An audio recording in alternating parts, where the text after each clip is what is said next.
Hello everyone, welcome back to my Code to Care video series. Today I'm going to do what I think is an interesting topic, which is take you through the very first tool call as part of an agentic workflow.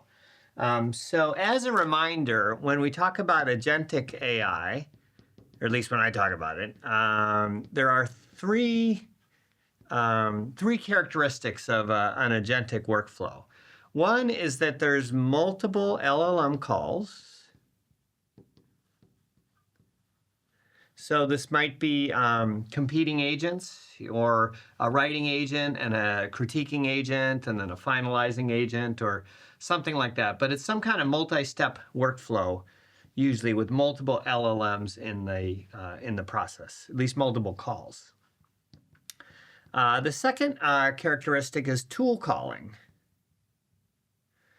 So instead of just the LLMs writing back, they're actually calling APIs or updating databases or launching browsers or doing things. And that's called tool calling, and we'll zero in on that today. And then the third characteristic is a non-deterministic workflow.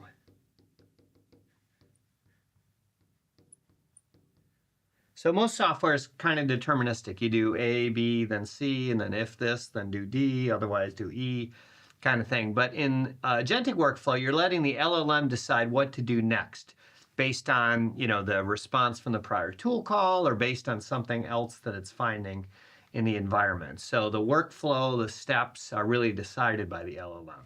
So that's what agentic workflow is all about. Now, this tool calling was invented like a year and a half ago or so it's not too old, and it has an interesting start to it, which I'll tell you about now. Let's take the question that you might ask an LLM. What is the current population of Boston?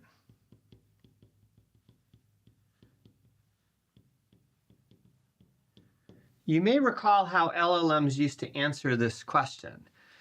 They might say, well, I know the population as of my training date last year, but I don't necessarily know the current population.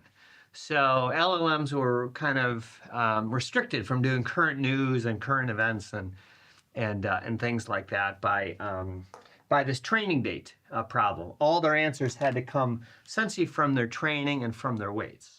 But somebody came up with this very good idea, which is letting the LLM call tools. So basically what they expanded the prompt and they said, either answer the question that I'm passing you from the user, or if you'd like to do a tool call, then respond back in XML. And the XML should look like, I'll show you the full prompt in a moment. I'll show you a screenshot of it. But you're basically requesting a tool call like web search. And I'm giving you one tool in this case. It's called web search. And if you'd like to do a web search, respond back in XML with what the name of the tool and then the arguments to the tool. So what would you like to search for? So it might be population of Boston. And I will call the tool for you. I will get the results, and I'll send you back the results, and then you could try again to answer the question. And if you'd like another tool call, go ahead and do that. Here are the tools that you have available to you. So instead of the LLM writing a prose response back, it wrote XML back. Then you as an application parsed that XML, ran your tool, took the answer, and gave it back to the LLM. So this one little technique basically allowed LLMs to sort of get around that training date problem and be able to answer very current questions. And so this was kind of the invention of the very first tool call technique was web search. So let me now show you what this tool call looked like. And you can see you're telling the LLM you have access to the following tool, and then you describe the tool. In this case, it's just one tool, but eventually it would become multiple tools. If you'd like to use the tool, then respond back in XML. If you don't need to use the tool, then just answer the question. So that was basically the first tool call. And let me kind of diagram out the flow now. Hey there, I'm just popping in to say that I'd love to hear your comments and feedback on this video. I read all the comments, so let me know what you think.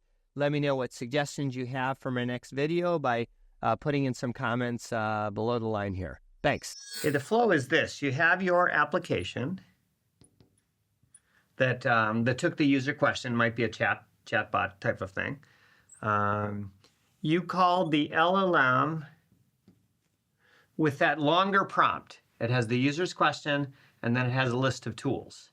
In this case, the LLM would either try and answer the question and thinks it's current enough, or it might say, respond back in XML, I would like you to call this tool.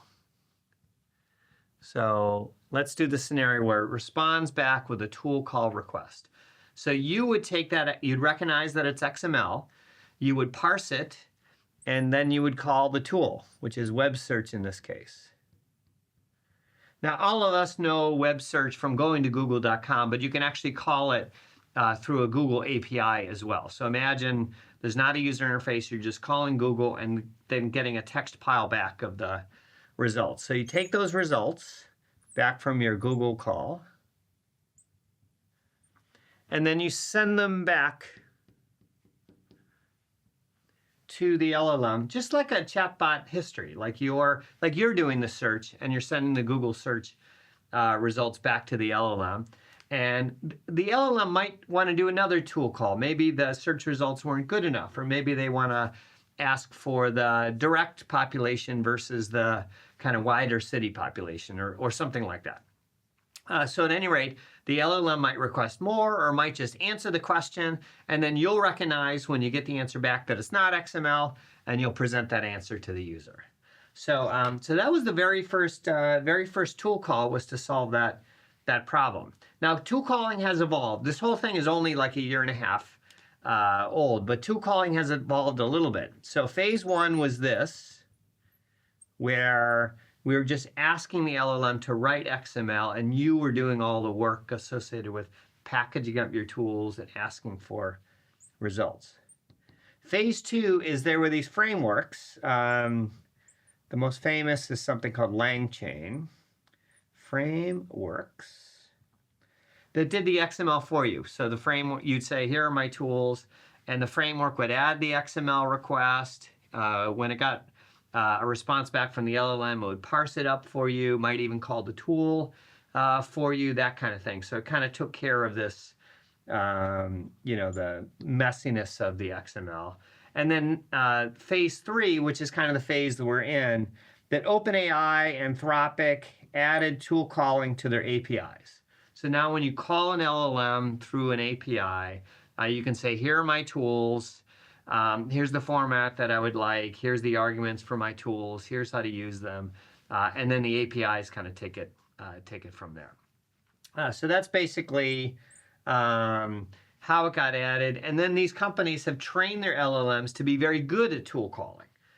So that's been one of the training ambitions the last few years is to improve the tool calling ability of these models. And then so far this is still very non-user oriented, very programmer oriented. But phase four, which is what we'll soon encounter, is that user picks tools. So as you use an AI system, it'll give you a list of tools, and you could just pick those tools, and then the rest will be taken care of for you. So in these cases, you have to write the tools yourself. In that last case, you'll have a grab bag of tools that you could pick from, and your AI system will be able to draw upon those tools in terms of getting your tasks done. So that's the quick history of tool calling. It's not a very old history, but I think it has an interesting start. It was a great idea to ask the LLM to produce XML instead of an answer. And then it just opened up a whole world of being able to get more things done, being able to be current with LLM answers. And now we kind of have this agentic AI explosion that's partially based on this very good idea. So I hope that was interesting. Until next time, bye. Hey there, I hope you liked this video. I've added a next video at the end of this, so take a look at that if you enjoyed this. And if something resonated with you, please drop a comment down below here. I read every comment myself, and I really appreciate hearing from you. Thanks.